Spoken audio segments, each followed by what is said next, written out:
Welcome to Life-Changing Challengers, the podcast where passion meets purpose. I'm Brad Minus, your host, guiding you through stories of transformation and triumph, from endurance feats to overcoming adversity. Our guests defy the limits and inspire action. Ready to ignite your desire and incinerate your barriers? Join us. Your journey to the extraordinary begins now. All right, and welcome back to another episode of Life-Changing Challengers. As always, I'm your host, Brad Minus, and today, very honored to have Jonathan Tuteur with us. He's an author, he's an executive coach, he's a management consulting, he owns his own management firm, Triple P, and there is a big story behind that. I am super excited, and Jonathan has this amazing story, and we're going to dive in right now. Jonathan, as I ask my guests every single time, can you tell us a little bit about your childhood, the complement of your family, where you grew up, and what it was like to be Jonathan as a kid? Yeah, I had a bit of I'd say, interesting childhood. I am one of 4 children, and 3 of us are triplets. So that's a fascinating dynamic all by itself. And most people then wonder, well, is your other sibling who has a brother the younger or older? And my response to that always is, there are very few people that I think would willingly have children after having triplets. So he's older. I grew up in the Philadelphia suburbs, pretty what I would call normal middle-class life.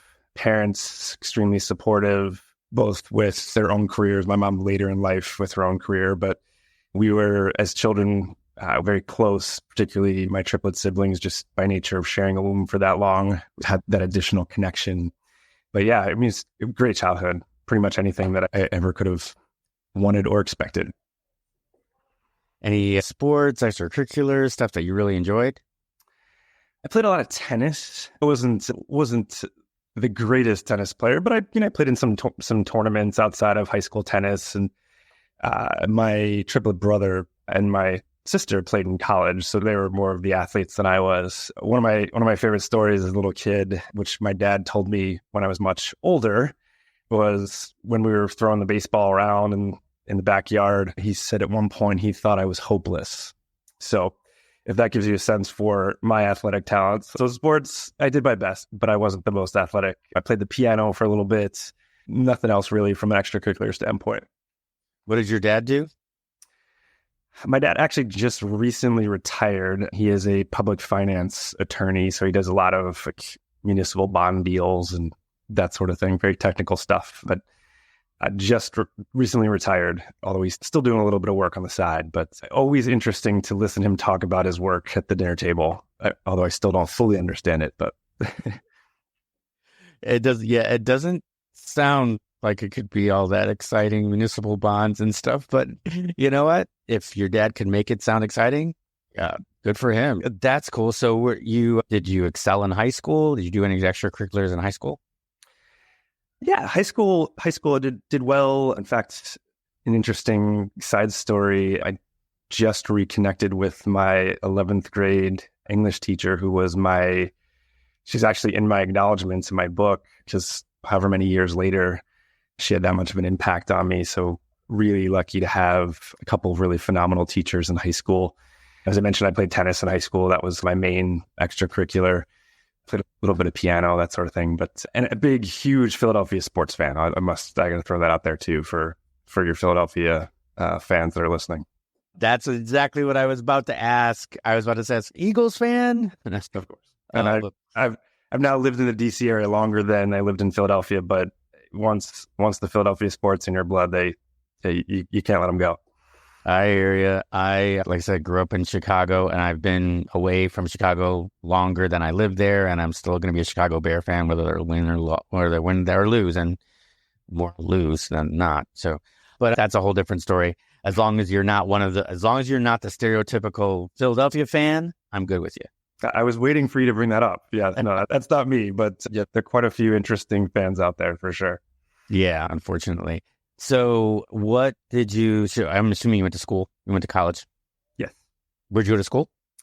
George Washington University in DC. Yeah. Awesome. And what you studied, I'm sure, did you get business administration? I did. Yeah, I had a BBA, double major in information systems and human resources with a minor in psychology. Oh, so not too much for workload. Just hung out, partied, and did your schoolwork. That was it, right? Yep. Yep. George Washington University, top tier school, just underneath Ivy League, next to Ivy League school. So yeah, I can imagine. So what'd you end up doing right after school? So when I was, one of the great things about going to college in Washington, D.C. is, and one of the reasons why I chose GW, is just the access to opportunities for work. There's just so much in our backyard here. And so I ended up getting an internship with KPMG Consulting my junior year in college and really loved the consulting work. And when I graduated in 1999, if you recall, that was the dot-com boom where if you had a pulse, you were getting multiple job offers. Right. But I decided to stay with KPMG Consulting and then moved on to Accenture for about 12 years. But I really enjoyed the consulting work. I was able to get that great experience during college. So then after graduation, it was, again, my pick of what I wanted to do next. That's amazing. That's amazing. Yeah. So a lot of people don't know this.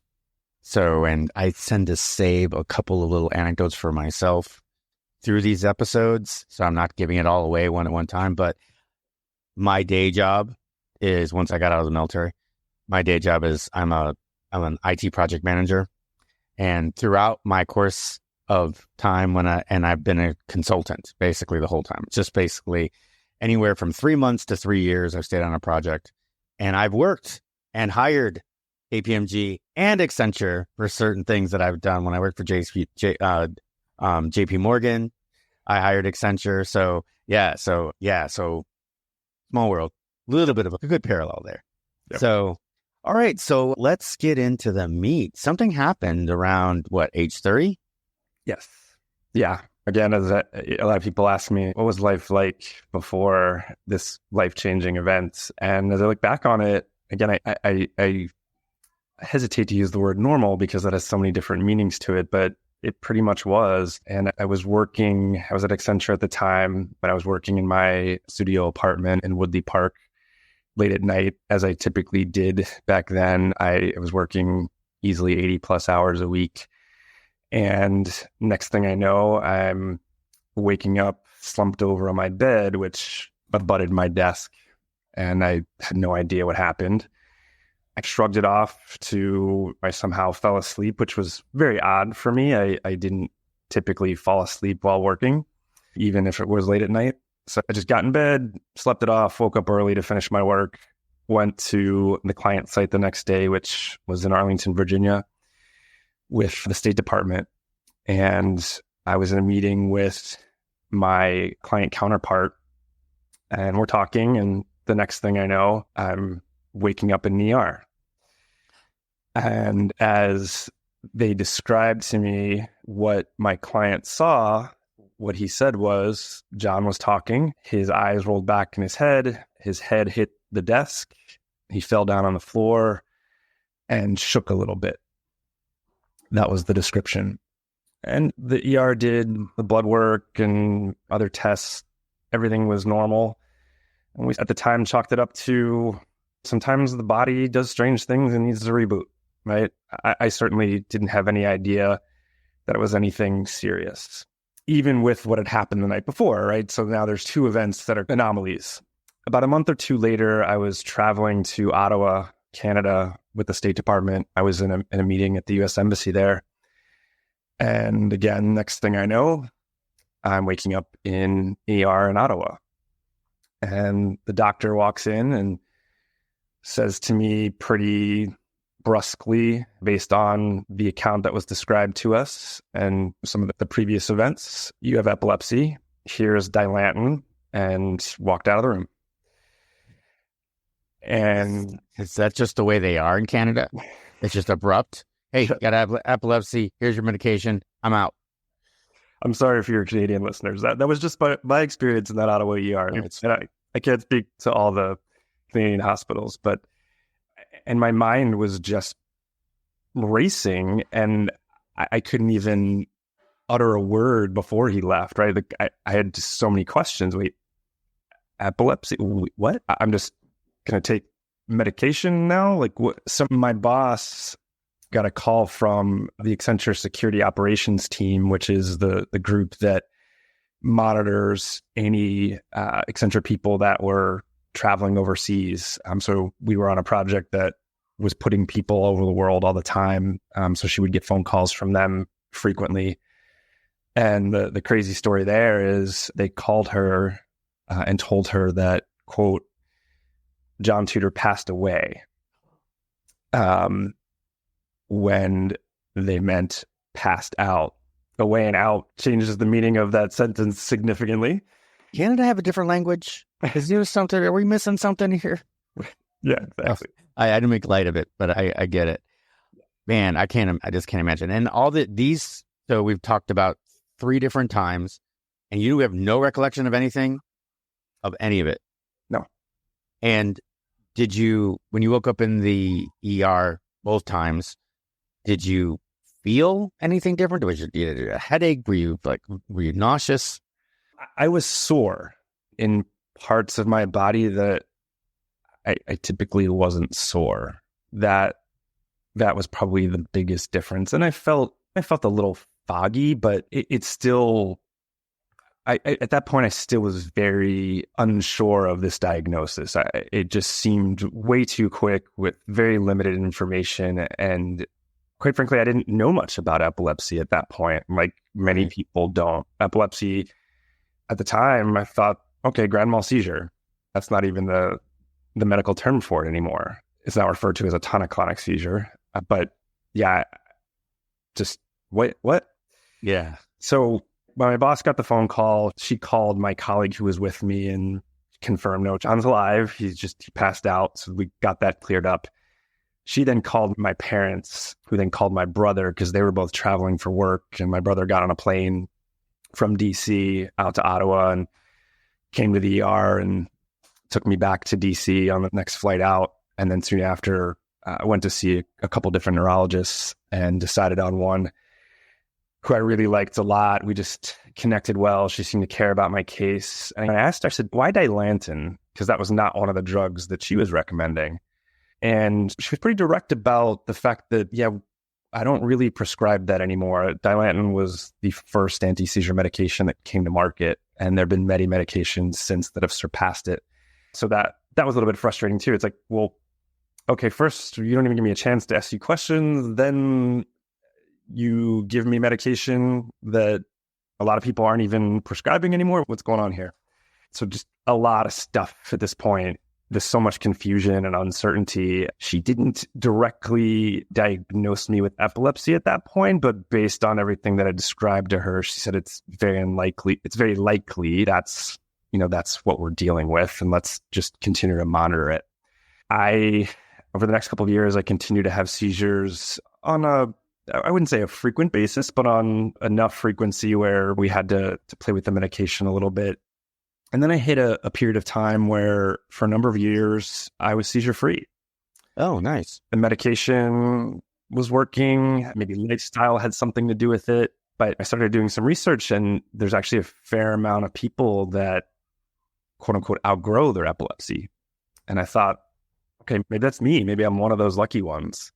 And then right around the time when my first daughter was born, the seizures came back and the frequency picked up significantly. Of course, that was also around the time that I left my consulting career to start my new business and to pivot my career, become an executive coach and all that. So there are a lot of things going on that were stressful, but that's when things got really challenging for me. It was a lab rat game, so much trial and error, nothing really working. And the seizure frequency was starting to get really challenging. Some days, 4 or 5 seizures a day. Oh my God. I can't even fathom that. I've had, because of sickness and stuff, I've been through it. It's a seizure, I wouldn't want my worst enemy to go through that, let alone you or anybody else. And to do 4 or 5 a day, I can't even imagine. Can I just step back real quick? Yes. when you first started talking to your doctor, did she give you, just to give a little bit of education of what exactly epilepsy is? Yeah, it's multiple seizures is within a period of time. So it's really not any more complicated than that. And here's where it gets complicated. There are over 30 different types of seizures. So again, I mentioned before, many people just assume epilepsy is grand mal seizures. You lose consciousness, fall to the ground, and shake. Well, that's just one of many different types of seizures. I will tell you, so I've had over 500 seizures since I was 30, and the vast majority of those are not grand mal or tonic-clonic seizures. I've had plenty of those, but the majority of them are what's called focal aware seizures. And this is where it gets a little bit interesting and where most people, wow, really, that's actually what happens? So a focal aware seizure is where I'm aware of it going on. Like I could be having a focal aware seizure right now and have a conversation with you. But in my head, and I write about this in my book, it's like there's a movie playing. The first thing that happens is there's this awful smell. And I really try hard to describe that smell. And it took a really long time to do that in the book. So I'm not gonna recreate that for you now. Just think about one of the worst smells you've ever smelled. Okay. That's what it is. Creates a lot of nausea. And as I mentioned, this movie playing in my head, at first I talked about it like it was deja vu because it's a scene from my life that I've experienced before. I've been there. As I started to research it more, it's really a closer definition is a flashback. It's a flashback to a point in time, and it would be the same 5 to 10 movies or scenes from my life that would play out in my head while this is as part of the seizure. And I would get really sweaty on my hairline, on my back, and then the scene would end, the movie would end, and then it would be over. I never actually timed one. A lot of people ask me, well, how long do they last? Because I'm not going to stop and time it while it's happening because it's unpleasant. But if I had to guess, no more than a couple minutes tops. Aftermath is, again, so the nausea takes some time to abate. The perspiration takes time to cool off.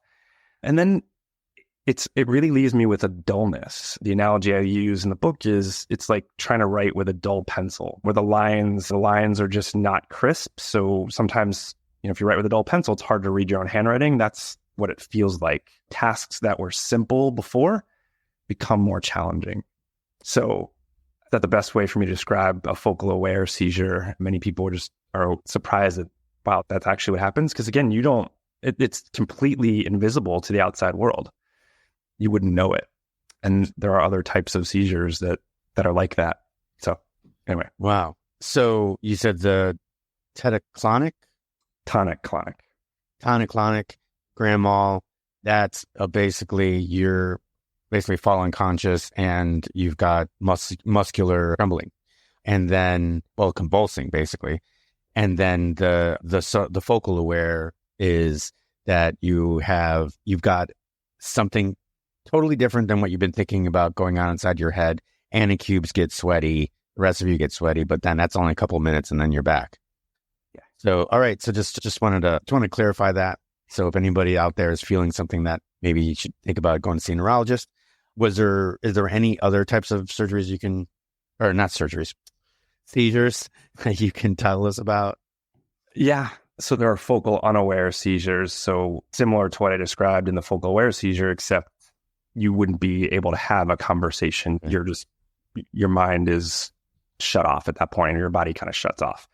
There are seizures where people will blurt things out that they don't even know they're saying, or they might have some strange muscle movements, but they're otherwise conscious. They just don't remember. And there's so many different ones, but it's just so much more than just what people typically think of as a tonic-clonic or grand mal seizure. Oh, that's amazing. So you're starting to get 4 or 5 of these a day. What was your conversations like with your doctor? Yeah, I was pretty frustrated, right? Oh, and COVID hit during this time event. I think That was probably the biggest aha for me was, okay, epilepsy has been around since the biblical times, and yet we're still playing the trial and error game. And that to me speaks to, again, I don't want to go down this rabbit hole too far, but if you look at how much funding epilepsy receives versus many other diseases, it's just severely underfunded. And so unfortunately, that is a big part of it. Now, recently, there have been some major breakthroughs from a technology standpoint, a surgical standpoint, medication standpoint, but also at the same time, the brain is the most complicated organ in the body. So there's still so much we don't know about it.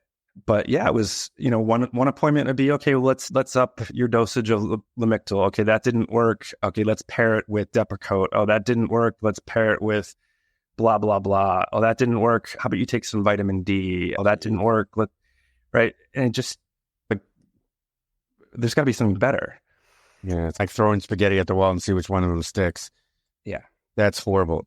I can't even imagine going through that. Just trying something, oh, that didn't work. Trying something, that didn't work. That's going to be so frustrating. Yeah. Then I was at Epilepsy Foundation walk and was there with a friend who asked me how I was doing. And I typically don't like to talk about the bad things that are going on, but we were at the epilepsy walk, so I figured I would share with him. And he said he had a good friend who was a neurologist at the University of Pennsylvania, which happens to be where I'm from. And we got connected. Philadelphia is a little bit too far to go from DC for regular appointments. So she put me in touch with a neurologist at Johns Hopkins. And that sort of put me on the path to the next phase of all of this, which was surgery, which I never thought I would ever consider or would ever even be a possibility. But that's ultimately was, after many other tests, what happened next. What were they? I hate to say it in such a layman's term, but what were they doing in there? Yeah. So the first two, three brain surgeries. The first two were part of a procedure called a stereo EEG. So a lot of people know an EEG, a regular EEG is just where they put electrodes on your scalp and then monitor the electrical activity in your brain, and then hopefully you have a seizure, and the doctors can pinpoint the origin of those seizures or the seizure onset zone. As I like to say, unfortunately, when we don't want to have seizures, we have seizures. When we want to have seizures, we don't. And so for a very long period of time, and I had many EEGs, I just never had a seizure while hooked up to wires. They take the electrodes off, you have a seizure, right? Right. The stereo EEG was, as my neurologist was explaining to me before we did it, it was pretty invasive. So what they do is they drill holes in your head, and then they thread the electrodes through the holes and implant them into the different parts of the brain where they think the seizure onset zone might be. And the point is that the electrodes being implanted in the brain as opposed to on the scalp, which is going to be that much more accurate. And be able to pinpoint exactly where their biggest concern, and I appreciate this, is we're not going to do any kind of resection or anything to your brain surgically without knowing with 100% certainty that this is the zone, right? Because that could cause many other issues. So I was scheduled to be in the hospital for a week for this SEEG. 1 week went by, no seizures. They said, hey, can you stay for another week? Okay. Second week went by, no seizures. Hey, can you stay for a third week? Okay. By the end of the third week, they asked me to stay for a fourth week, and that was my breaking point. I said, listen, I have 2 little kids at home. I have a job. I have a wife. I just can't stay here for another week. And so my neurologist said to me, okay, well, we can induce a seizure through electrical stimulation. And the morning of the electrical stimulation, he was walking into the room and I had a natural seizure. And they were able to confirm their hypothesis, which was the seizures were originating from my non-dominant hippocampus. And so we didn't have to do the electrical stimulation, which still to this day scares me a little bit. And I wonder if the stress from thinking about it maybe contributed to having the natural seizure. But yeah, that was quite the experience. I can't even imagine that. But so that whole first procedure, you had 3 brain surgeries, and the first one, which you said was invasive, was purely diagnostic. Yeah. Wow. That's just crazy to think about. You're drilling a hole in your brain just so they can put electrodes in so they can monitor your, and then that's all friggin' just diagnostic. Had nothing to do. Oh, wow, that's crazy. So they isolated the non-dominant hippocampus, and then what were they able to do with that? They used medication? Did they use another surgery? So throughout all of this, they talked about the different options depending upon what the seizure onset zone was. Different medication was a potential option. That was one thing that I really appreciated about my neurologist at Hopkins is they said, listen, we're not going to change anything about your medication regimen or anything about your treatment plan until we know exactly where your seizures are originating from. It could have been medication, but there were multiple surgeries and other devices that could have been options. But ultimately, with it being my non-dominant hippocampus, I was a candidate for what's called laser ablation surgery, where they drill another hole. So total of 15 holes for those of you counting.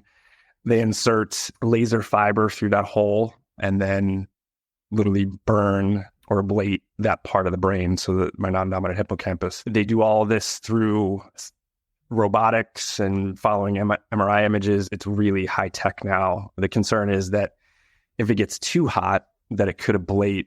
If the laser gets too hot, it could ablate other regions surrounding that, which could result in some other pretty scary side effects. I'll never forget the legal paperwork I had to sign before all of these procedures, but particularly before the laser ablation surgery. Yeah, the risks that were associated with it, stroke, bleeding, death, going blind, there were a lot of possibilities. Thankfully, none of that happened. But yeah, quite the interesting experience. My neurosurgeon was phenomenal. He walked me through the procedure before we did it, and as anybody who's seen Jerry Maguire, he had me at hello. Okay. So when you were signing this paperwork, did it cross your mind ever to think, heck, I'll just live with the seizures? Maybe for a brief moment, but the thing that I kept coming back to was I want to be able to live my best life for me, for my family, for my kids, for anyone in my life. And having seizures so regularly was getting in the way of that. And one thing I didn't mention, the catalyst for actually going ahead with the laser ablation surgery, because it was recommended, but it wasn't like you have to do this or else. I could have lived with uncontrolled seizures. My older daughter, who at the time was about 3 years old, I was taking a nap and she walked into my room and saw me having a tonic-clonic seizure. And 3 years old, or at any age really, it's frightening to see anyone just shaking uncontrollably, making noises with my mouth that were really unsettling, that, as my wife described it later, you couldn't tell if I was just parched or if I was struggling to breathe. It was just a really frightening sight for her. And she just kept saying to my wife, tell daddy to stop, tell daddy to stop, tell daddy to stop. Until she finally had to take her out of the room. My wife had to take her out of the room because it's too scary for a 3-year-old to watch. And she talked about it for a little bit after, but thankfully our 3-year-old brain let her move on. But my thought process was, it's one thing for me to experience seizures and have them impact me, but if they're going to impact my family, particularly my kids, I really have to do something about it. And that's what put me over the edge about agreeing to sign the paperwork of, yeah, you could die from this procedure. I can see that. Obviously, when you have a family, it's things become bigger than yourself, and obviously that's what you were thinking about at the time. So, how did that turn out?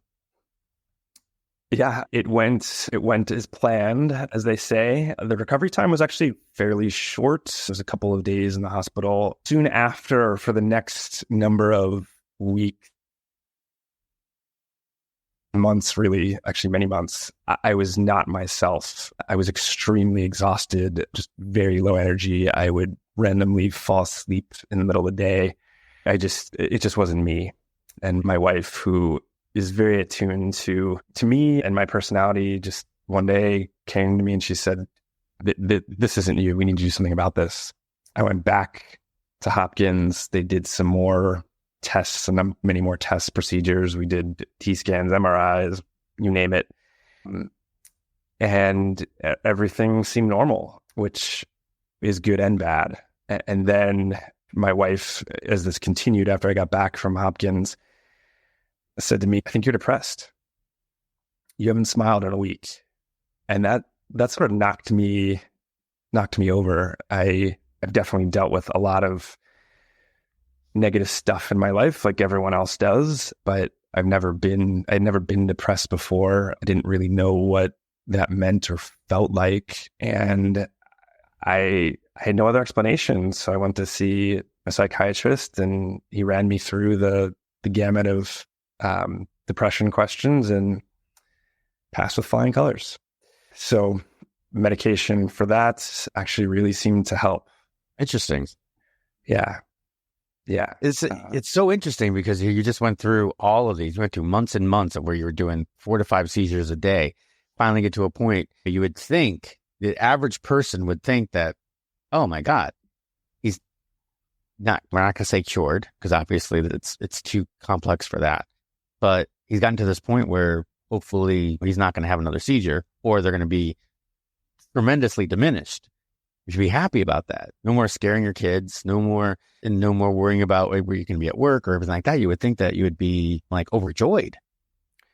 I started doing research on it. The percentage of people with epilepsy and depression is significant as compared to the normal population. So that started to bring it into a little bit more focus for me. But you're right, no more seizures, but I also felt awful. And when I went back to Hopkins, I talking to my neurosurgeon about my symptoms, and he said to me, you're just a little bit removed from 3-4+ hour brain surgeries with a lot of anesthesia and various other medication going through your body. This isn't all that surprising. I've had a couple of patients recently that have been through the same thing you have, and it's taken them close to a year to feel back to normal. And it's a sort of joke, but also somewhat serious about it. I'll never forget, he told me the recovery time is about 3 weeks. So in my head, I thought, okay, I'm not going to work for 3 weeks as much as I really want to, but 3 weeks, I'm good. When 3 weeks becomes a year, that's a big difference. Huge. And it really did. It took every bit of a year, if not even a little bit more, before I really felt back to myself. So a lot of people say to me, well, if you knew that it was going to be a full year, would you have gone through with all this? I don't know. Maybe it's better you didn't tell me. I'm not sure I would have, to be quite honest. Did you have any seizures during that year? So as I'm waking up in post-op after the laser ablation surgery, the nurses are putting me onto a gurney, and I start to have a focal aware seizure. So the nausea, the movie playing, the scene, the perspiration. And then over the next hour or so, I had 10 of these. They just kept, the medical term is clustering. So it was just a cluster of 10 or so of these focal aware seizures. And talk about depression or despondent. I just had this 4+ hour procedure where I signed away my life that was supposed to end all of my seizures. And as soon as I wake up, I'm having them over and over again. What? Yeah. And so when the neurologist finally came in, they explained to me that this isn't unexpected. We're not going to say this is normal, but this happens because we're inside your brain poking and prodding, and stuff just happens. Now, if you continue to experience these seizures over time, certainly that's a problem. But this is it. It's okay. And thankfully it was. The only other episode that I had, and it's about 2.5 years since that procedure, since that third surgery, we were going to visit family friends for Thanksgiving, and I didn't pick up my medication before we left, and not taking my medication caused me to have a couple of focal aware seizures. So it's just another reminder of the importance of the medication. But I'll be honest with you, I mean, you alluded to this, but there was part of me where I thought about, they just ablated my seizure onset zone, my logical mind says, okay, why would I need medication? Wouldn't the seizures just stop because of the surgery? And again, the brain is just much more complicated than the simplicity that went through my head there. But I certainly proved it to myself that certainly wasn't the case. The hope is, as my neurologist describes it, over time we can titrate down a little bit. I'm on 2 medications, but the likelihood, and maybe go to just 1, but the likelihood of ever being off medication entirely is just very low. So we missed one. So you had the diagnostic, then you had the non-dominant hippocampus laser ablation. What was the third surgery and why? So the SEEG is really 2 surgeries. So it's it's drilling the holes, implanting the electrodes, and then when it's done, taking electrodes out. So is it surgery? Are they actually doing something, taking something out of my brain? No, but there's still 4-hour plus procedures under general anesthesia, and they're going in my brain. So yeah, that sometimes gets confusing, but that was they are taking something out. It just, they put something in to start with. That's right. Yeah, they just got to go back and take it back out. But wow, but that's crazy. So okay. So now it's been 2.5 years since you've had a seizure. 2.5 years since the third surgery. It's about a year since the last seizure. Okay, good. And the depression? Yeah, no, I'm very happy. No, excellent. That's what I like to hear. All right. So he was right about the depression. After about a year, it came back. Yeah. So on one side, to me, it didn't really make a lot of sense, but on the other side, maybe it does. So the hippocampus, if I'm not mistaken, the non-dominant part is memory, and the dominant part is images and visual. Yeah, I think that's right. Yeah. So I didn't get that. So at that part, I didn't get that because I was waiting for the hippocampus. I was thinking about it, and I think I'm thinking the pituitary gland. I was thinking about that. Maybe it was something that caused a cortisol level, right? And that was why we got depressed. And I was thinking, oh, well, you were flooded with cortisol throughout the thing, and then of course your cortisol falls to nothing, and then of course you're definitely going to be depressed. But it really doesn't. It doesn't have anything to do with that. So that's unless it could be part of that part. I'm not sure. Did they ever come up with an idea of why that happens? No. And the medication is effective. So there's certain things I just left it at that. Now I'm even more curious, but I don't know. All right. But you're a year without a seizure. That's gotta feel amazing. Yeah. And I bet your family is just as joyful as you are, and business is good. Yeah. Yeah, I love what I do. Yeah, it's one of these things. When you're coming out of college, so many people talk about in careers, oh, you love what you do, you never work a day in your life. That was just so hard, such a hard thing to understand. But since I pivoted my career, 4 or 5 years ago now, something like that, that's honestly how I feel. And again, it might sound trite, but I pinch myself every morning. I wake up and I get to do what I do, which is having a positive impact on people through the executive coaching. I do a lot of facilitation work, organizational offsites and retreats. I teach an emotional intelligence class at the Federal Executive Institute. I do some speaking and of course writing as well. So yeah, I totally found my calling. Just very lucky to have found all this. That's amazing. And then, I think you're absolutely right. If you're doing something that you love, you'll never work a day in your life. I am still not there yet. So I'm an endurance coach as a side hustle, and that I love. I coach a cross country team. I cross a track team. I've got private people I've got privates. And when I'm there, I'm in heaven. But unfortunately, I still have a 9 to 5 I got to work with. I forgot you're an endurance coach. Can we do a tangent real quick on that? Yeah. So I used to run marathons. I've since retired, although I would love to do more. I actually write about this in my book as well. But so my goal was to qualify for Boston. And I was running the Philadelphia Marathon, and I missed qualifying by 27 seconds. Oh, geez. Then I ran, it was the DC Marathon at the time. I forget what they call it now, but it had just started. So not Marine Corps. It was actually called the DC Marathon. Yeah, the Nike DC Marathon, yeah. And I was on pace for a 3:05 finish, which still left me ridiculous. Five minutes or so. And at mile 21, 22, I had a cramp in my calf. I did the hop run thing, and finally my leg just gave out. So there's still some unfinished business for me there. But endurance, that's one of the areas I love reading about, and marathons are one of those major endurance sports for sure.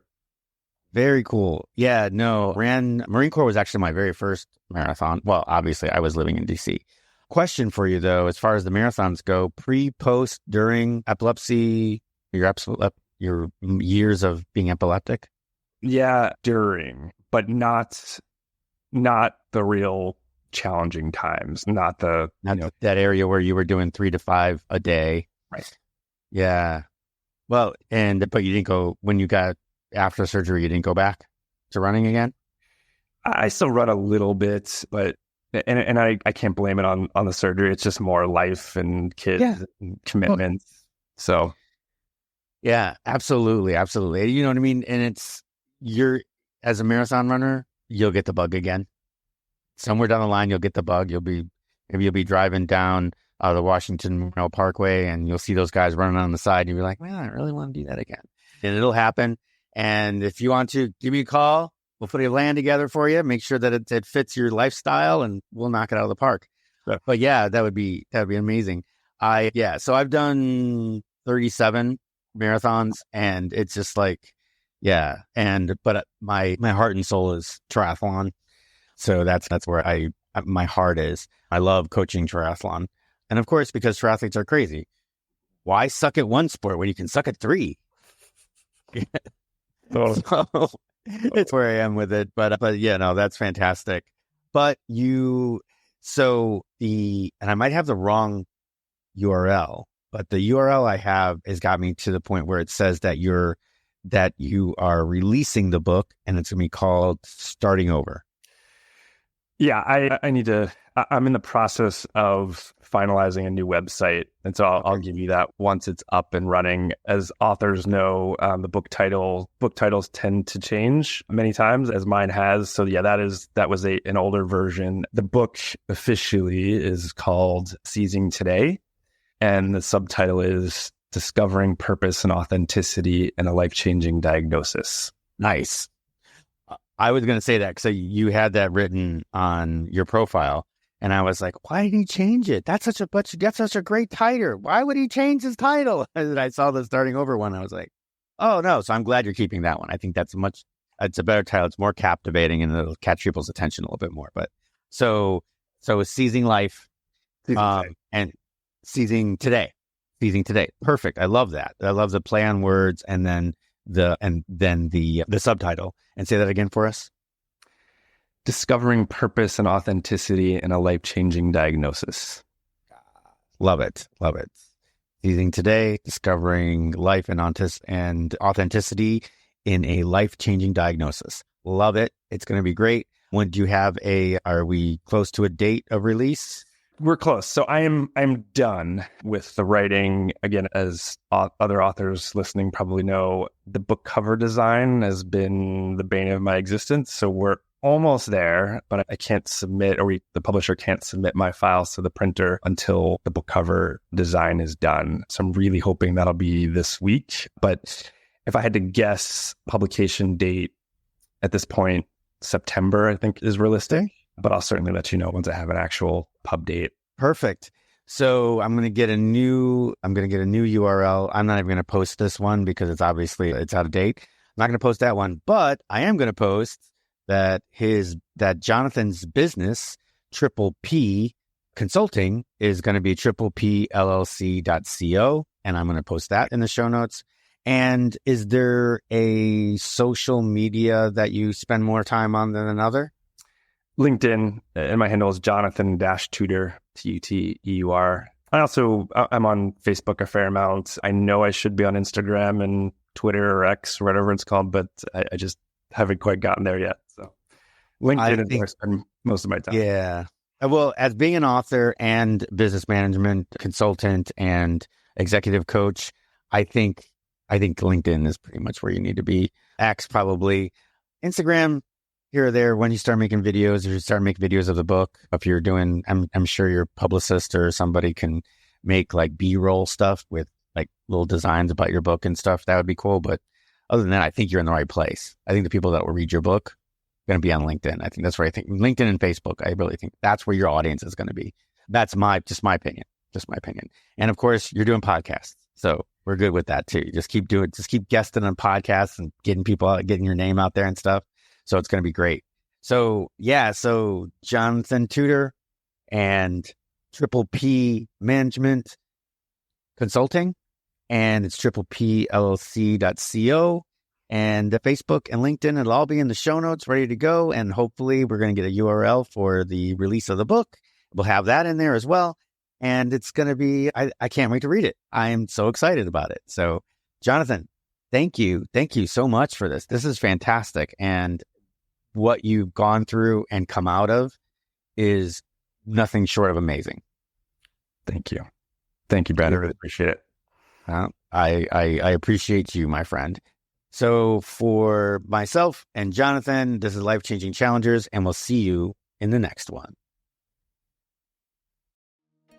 Well, that wraps up another episode of Life Changing Challengers. I'm your host, Brad Minus, saying thank you for joining us on this journey of transformation. If today's stories inspired you, please take a moment to review, share, and follow us on your favorite podcast platform.